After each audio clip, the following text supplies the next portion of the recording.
Subscribe कीजिए F study class channel को और बेल आइकन को दबाइए लेटेस्ट वीडियो सबसे पहले देखने के लिए।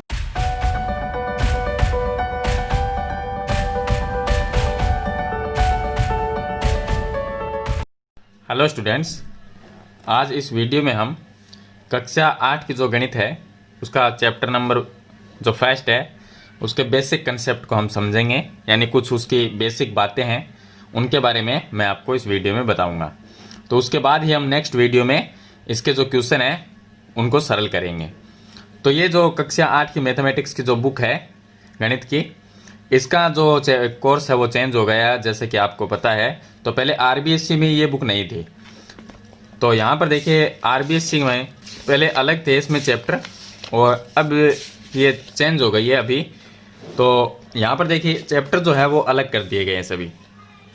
तो पहला देखिए इसमें परिमेय संख्या आ जाता है, दूसरा एक चर वाले रैखिक समीकरण, तो ये सभी लगभग चेंज हो चुके हैं। तो पूरा ही वैसे चेंज हो गया है इसमें, तो इसको हम पढ़ेंगे। अगर आरबीएससी की वो जो पहले वाली बुक है उसके भी मैंने कुछ जो चैप्टर है उनके क्वेश्चन मैंने एफ स्टडी क्लास चैनल पे बताए हैं, वीडियो में आप देख लीजिए। तो अब ये जैसे ही कोर्स चेंज हुआ है तो हम इस पर चर्चा करेंगे, ये मैं आपको कंप्लीट बताऊंगा। तो यहाँ पर हम बात करते हैं, प्रथम जो इसमें चैप्टर आता है उसका नाम है परिमेय संख्या। अब परिमेय संख्या आप सब जानते हैं कि परिमेय संख्या किसे कहते हैं। परिमेय संख्या वो है जिसको हम P बटे Q के रूप में लिख सकते हैं। तो देखिए जैसे कि कोई भी संख्या है उसको अगर हम P बटे Q के रूप में लिख दें, यहाँ पर Q का जो मान है वो 0 नहीं होना चाहिए, 0 के अलावा कोई भी हो, Q का मान 0 नहीं होना चाहिए। यानी कि हमने लिखा 5 बटे में 7, तो नीचे क्या है, नीचे 0 नहीं है। तो यानी कि Q कहाँ पर है, नीचे है, तो Q का मान 0 नहीं होना चाहिए। उसके अलावा कोई भी रख सकते हैं, हम 1 भी रख सकते हैं, 2, 3, 4 कोई भी प्राकृत संख्या रख सकते हैं। तो P बटे Q का मतलब बट्टे में अगर संख्या आ जाए तो वो क्या होगी, परिमेय संख्या होती है। अब इसमें कुछ यहाँ पर दिया गया है हमें, इसमें गुणधर्म है परिमेय संख्याओं के, तो उनके बारे में हम चर्चा करेंगे। तो यहाँ पर देखिए सबसे पहले हम बात करते हैं, तो यहाँ पर आता है हमारे पास में संवर्त गुणधर्म।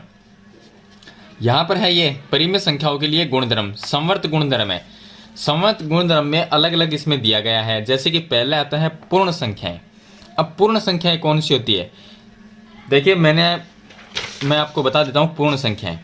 तो अगर हम पूर्ण संख्या की बात करें तो देखिए यहाँ पर जो प्राकृत संख्या होती है, प्राकृत संख्या हम लिखते हैं 1, 2, 3, 4, 5, इस तरह से आगे लिखते रहते हैं। और पूर्ण जो संख्याएं हैं उनमें अब इनमें देखिए 0 नहीं लिखा हमने। अगर हम पूर्ण संख्या कौन सी होगी, इसके साथ में अगर 0 से स्टार्ट कर दें, 0, 1, 2, 3, 4, 5, इस तरह से आगे लिखते जाएंगे, तो ये क्या होगी, पूर्ण संख्या। यानी प्राकृत जो संख्या है उसमें 0 भी शामिल हो जाता है तो पूर्ण संख्याएं बन जाती है। और पूर्णांक की बात करें तो पूर्णांक क्या है, पूर्णांक है प्लस और माइनस दोनों की संख्या। जैसे कि बीच में हम 0 लिखते हैं, आगे लिखते हैं 1, फिर 2, 3, 4, इस तरह से आगे लिखते हैं। इस साइड में -1, -2, -3, तो इस साइड में इस तरह से लिखते हैं। तो प्लस और माइनस और 0 सभी शामिल हो जाते हैं, तो उनको हम क्या कहते हैं, पूर्णांक कहते हैं। तो और परिमेय संख्या मैंने आपको बताई दी है जिसको हम P बटे Q के रूप में लिख सकते हैं, और अपरिमेय वो होगी जिनको P बटे Q के रूप में नहीं लिखा जा सकता। तो बेसिक बातें हैं इसके अंदर। तो यहाँ पर हम पूर्ण संख्या की बात करें, पूर्ण संख्या कौन सी है, ये सभी पूर्ण संख्या है। तो अब पूर्ण संख्या की बात करें, पूर्ण संख्या के लिए संवर्त गुणधर्म का नियम समझेंगे हम।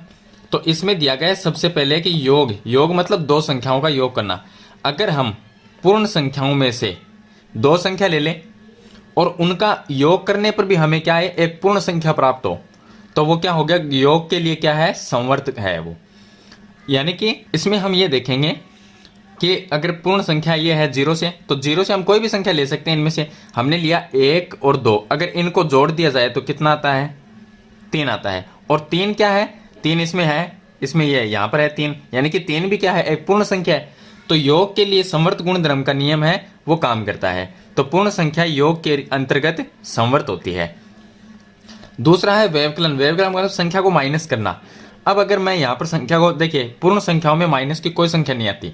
अगर मैं यहाँ पर ये लिखता हूँ, जैसे कि माइनस करना है हमें, तो यानी कि संख्या को घटाना है, तो अगर मैं ये लिखूँ 3 - 2, तो पीछे आया 1 रह गया।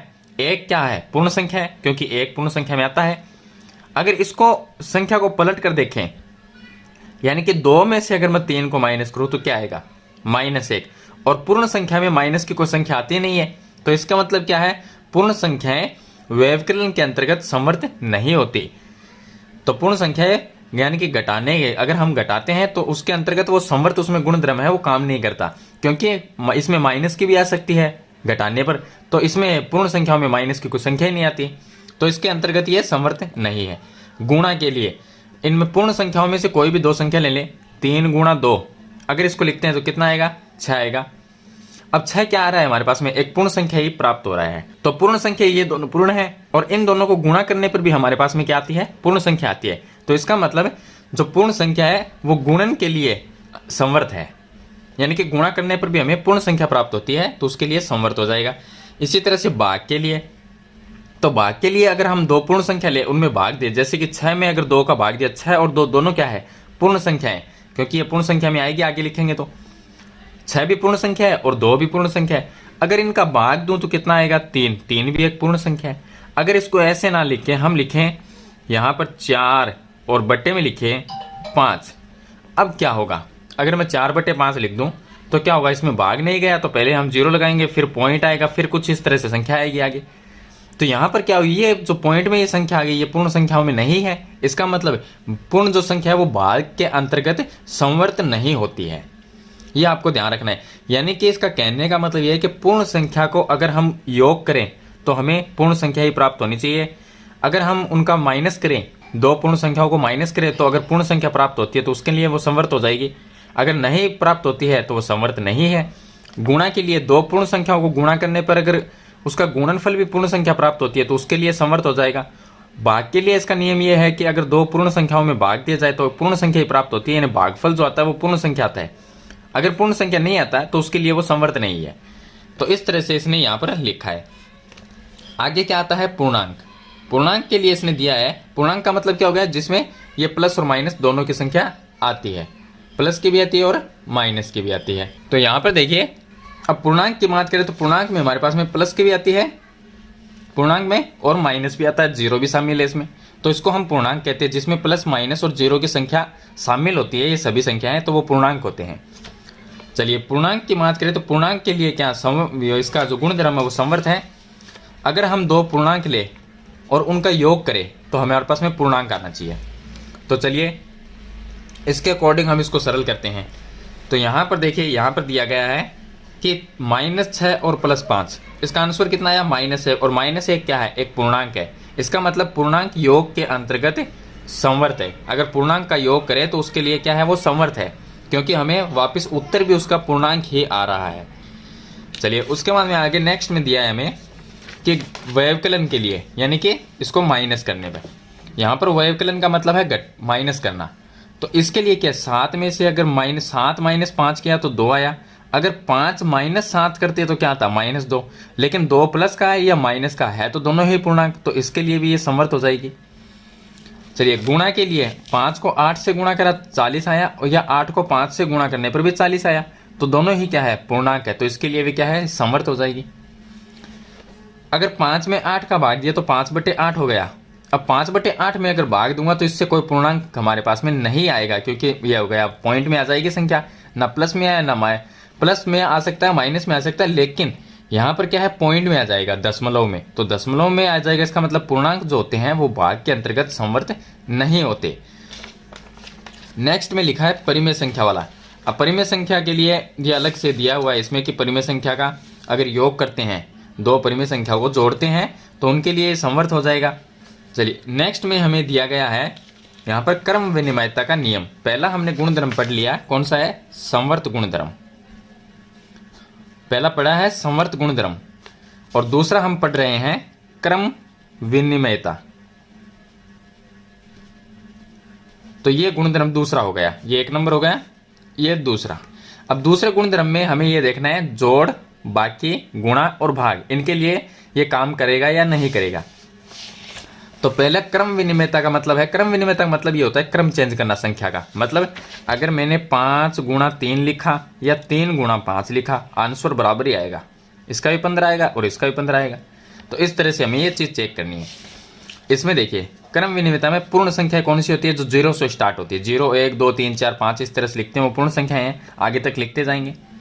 तो पूर्ण संख्या में क्या है? योग के लिए पूर्ण संख्या हम पहले देखेंगे कि पूर्ण संख्या है उनका अगर योग करें तो अगर ये दोनों पूर्ण है, 0 भी पूर्ण संख्या है और 7 भी, तो 0 + 7 लिखे तो उत्तर कितना आएगा? 7। अगर 7 + 0 लिखे तो भी उत्तर क्या आएगा? 7। यानी कि 0 + 7 या 7 + 0 आंसर उसका 7 ही आएगा। तो योग के लिए क्रम विनिमय है, योग क्रम विनिमय है इनका पूर्ण संख्याओं का। उसके बाद में माइनस करना, अगर 6 - 4 किया तो कितना आया? 2 आया। लेकिन 4 - 6 किया यानी इनको पलट कर लिख दिया, 4 - 6 किया तो कितना आया? उत्तर -2। यहाँ पर +2 आ रहा है और यहाँ पर -2, इसका मतलब क्रम विनिमयता इसका काम नहीं करता। यानी कि एक बार तो हमने लिखा 6 - 4 तो उत्तर आया 2। अगर इस संख्या को हम चेंज कर दे, इसका क्रम चेंज कर दे, यानी 4 को पहले लिख दे और 6 को बाद में लिख दो तो कितना आएगा? -2। अब ये दोनों जो आंसर है वो बराबर नहीं है, ये +2 ये -2, इसका मतलब क्रम विनिमयता इसमें काम नहीं करता। तो ये इसमें गुणधर्म वो नहीं लगेगा। गुणा के लिए अगर मैं 2 को 3 से गुणा करूं तो भी 6 आएगा और 3 को 2 से गुणा करूं तो भी 6 आएगा, दोनों ही प्लस में आएंगे, आंसर सेम आएगा। तो इसका मतलब गुणन क्रम विनिमय है, यानी कि गुणा करेंगे तो उसमें क्रम विनिमयता का नियम है वो काम करता है। और भाग के लिए 4/2 लिखे तो कितना आएगा? 2 आएगा। लेकिन 2/4 लिखे तो इसका आंसर अलग आएगा, यानी कि आंसर दोनों का बराबर नहीं है, इसलिए मैंने ये बीच में ये चिन्ह लगा दिया। तो भाग क्रम विनिमय नहीं होता। उसके बाद में हम बात करते हैं पूर्णांक की। पूर्णांक आप जानते हैं प्लस माइनस की संख्या जो होती है उनका एक संग्रह होता है जिसको हम पूर्णांक कहते हैं। तो योग के लिए क्या होगा? योग के लिए क्रम विनिमय होगा, यानी कि हम दो संख्या पूर्णांक कोई भी पूर्णांक लेंगे और उनको योग करके देखेंगे उनका, यानी उनको प्लस करके देखेंगे। चलिए 2 पूर्णांक लेते हैं। पूर्णांक में हम ये मान लेते हैं ये भी +5 है और उसके बाद में आगे प्लस में 4 है, तो आंसर कितना आएगा? +10 आएगा। अगर इसका मैं क्रम चेंज कर दूं, +4 + 5 इस तरह से लिख दूं, सॉरी आंसर 9 आएगा, 4 और 5 9। अगर इसका क्रम चेंज कर दे 4 + 5 तो कितना होगा? तो भी प्लस में 9 होगा। यानी कि क्रम चेंज करने से कोई फर्क नहीं पड़ता। अगर -5 लिया -4 लिया तो उत्तर आएगा -9। अगर -4 लिया और -5 लिया तो उत्तर कितना आएगा? 9। यानी क्रम चेंज कर दिया फिर भी इसमें कोई फर्क नहीं पड़ता। इसके लिए योग क्रम विनिमय होता है, योग क्रम विनिमयता होता है। माइनस करने के लिए अगर 2 पूर्णांक लिए जाएं और उनको माइनस किया जाए तो वो क्या बराबर होंगे? वो बराबर नहीं होंगे। यहाँ पर दिया गया 5 - -3, ये लिखा है कि 5 माइनस और ब्रैकेट में -3 बराबर, आगे क्या लिखा है? आगे लिखा -3 और -5, -3 -5। अब इनका ये देखेंगे, पहले हमने 5 लिया फिर 3 लिया, यहाँ पर पहले 3 लिया फिर 5 लिया और इनको क्या करना है? माइनस करना है दोनों पूर्णांक को। तो अब इसमें ये देखिए कि इसका आंसर क्या आएगा? 5 माइनस क्या हुआ? +3 और यहाँ पर ये क्या हुआ? माइनस में 8 हो गया। यहाँ पर 5 और 3 प्लस में 8 और ये आया माइनस में 8, दोनों आंसर क्या है? बराबर नहीं है। तो इसका मतलब ये हो गया कि क्रम चेंज करने पर माइनस में अगर 2 पूर्णांक को माइनस करते हैं तो क्रम विनिमयता उसमें काम नहीं करता, क्रम चेंज करने पे काम नहीं करेगा। गुणन के लिए अब देखिए 2 पूर्णांक लिया उनका गुणा करेंगे। हमने लिया प्लस में 5 गुणा प्लस में या माइनस में ले लें -3, आंसर कितना आएगा? +5 -3 प्लस माइनस 5 गुणा 3 कितना होता है? 15। इसका क्रम चेंज कर दिया, -3 को पहले लिखा और +5 को बाद में लिखा, दोनों का करना है हमें गुणा, तो कितना आएगा? वो भी -15 ही आएगा। तो गुणन में क्या है? क्रम विनिमयता काम करता है। तो इसके लिए ये गुणन क्रम विनिमय हो गया। भाग के लिए नहीं करेगा। अगर हम 2 पूर्णांक ले, जैसे कि हमने लिया प्लस में 10 बटे यहाँ पर प्लस में 2, आंसर कितना आया? प्लस में 5 आएगा, पूर्णांक ही प्राप्त होगा। अगर मैं इसको 2 ऊपर लिख दूं और नीचे लिख दिया 10, अब आंसर नहीं आएगा। इसमें कितना आएगा? 0.2 आएगा, इसको हम 0.2 लिख सकते हैं। तो ये आंसर दोनों का देखिए क्रम चेंज करने के बाद में आंसर बराबर नहीं आया। इसका मतलब भाग के लिए क्रम विनिमयता का गुणधर्म काम नहीं करता। तो ये हो गया पूर्णांक के लिए। चलिए इसके बाद में नेक्स्ट जो हम बात करेंगे, इसमें आगे आता है साहचर्य का नियम। साहचर्य का नियम क्या है? इसमें पूर्ण संख्याओं के लिए, यानी कि हमारे पास में 3 संख्या है, कोई भी 3 संख्या 1 2 3, तीनों संख्याओं को हमें प्लस करना है। देखिए 3 + 4 कितने हुए? 7, 7 में 2 प्लस करेंगे 9 आएगा। यहाँ पर भी 3 और 2 5, इसमें 4 को प्लस किया 9 है, यानी आंसर दोनों तरफ बराबर आया। साचरिय में नियम होता है कि 3 संख्याओं में से 2 को ब्रैकेट में लिखा, 1 को बाहर लिखा, फिर आगे वाली 2 को ब्रैकेट में लिखा और पीछे वाली 1 को बाहर कर दिया। फिर अगर इसको जोड़ के देखते हैं हम, प्लस करके देखते हैं, तो आंसर बराबर आएगा। तो योग के लिए साचर्य का नियम काम करता है। योग क्या होता है? साचर्य होता है। चलिए, माइनस में व्यवकलन में इसमें साचर्य नहीं होगा। क्यों? क्योंकि यहाँ पर आंसर अलग आएगा इसका। अगर 2 - 3 - 4 ये लिखा तो आंसर अलग आएगा, और ये लिखने पर आंसर अलग आए। तो दोनों को अगर हम क्रम यानी कि इसको साचर्य नियम में लिखेंगे तो इसका साचर्य नियम है, इसमें काम नहीं करता। गुणन के लिए साचर्य होता है। गुणा कैसे भी कर दें, 2 को 10 से गुणा करेंगे कितना आएगा? सॉरी, 2 × 5 10 आएगा, 10 को 7 से गुणा किया 70 आएगा। अगर 7 दूनी 14 और 14 को 5 से गुणा किया तो भी 70 आएगा। तो इसमें साचर्य काम करतेगा। उसके बाद भाग में साचर्य का नियम काम नहीं करता, क्योंकि इसमें हमें यहाँ पर दिया गया है 9/6/2 और यहाँ पर है 9/6/2। यहाँ पर अंदर वाली ब्रैकेट की संख्या को अगर सरल करते हैं, 6 में 2 का भाग दिया 3 आया, फिर 9 में 3 का भाग देंगे तो आंसर 3 आएगा। और यहाँ पर कितना आएगा? 9 में अगर 6 का भाग दिया तो देखिए मैं इसका आंसर आपको एक बार दिखा देता हूँ। इसको सरल करते हैं, ये दिया है 9/6/2 और इसका बराबर दिया है हमें 9/6/2। अब इसमें इसको सरल करके देखते हैं तो क्या आएगा? 6 में 2 का भाग दिया 3 आएगा, बाहर रहेगा 9, फिर भाग का चिन्ह, इनको भाग कर लेंगे तो 3 आया उत्तर। 3 का भाग 9 में दिया, कितनी बार गया? 3 बार। यहाँ पर कितना आया? 9/6। 9 में 6 का भाग देंगे, कितना आएगा? या इसमें 3 का भाग जाता है तो इसका आंसर आएगा 3/3 का भाग देंगे 3/2, फिर हमें भाग देना है 2 का। 2 का अगर वो इसमें भाग देंगे तो ये कितना है? 3/2, और नीचे 2 का भाग देंगे तो वो 2 यहीं पर रह जाएगा। तो कितना आया? 3/4 आया। इसका आंसर 3 आया और इसका 3/4 अलग अलग है, इसका लिए ये साचर्य नहीं होता। भाग के लिए साचर्य का नियम काम नहीं करेगा। तो ये कुछ इसमें बेसिक बातें थी जो आपको गुणधर्म दिए गए हैं, जैसे कि संवर्त गुणधर्म, क्रम विनिमयता, साचर्य, ये कुछ इसमें 3 नियम हैं। तो आप एक बार इसको ज़रूर देखिए, समझिए इसको कि किस तरह से ये नियम है वो काम करते हैं। तो आशा करता हूँ आपको मेरे द्वारा दी गई जानकारी समझ में आ गई होगी। आगे हम इसकी जो प्रश्नावली नंबर 1.1 है उसके मैं आपको नेक्स्ट वीडियो में क्वेश्चन है वो आपको मैं बताऊंगा।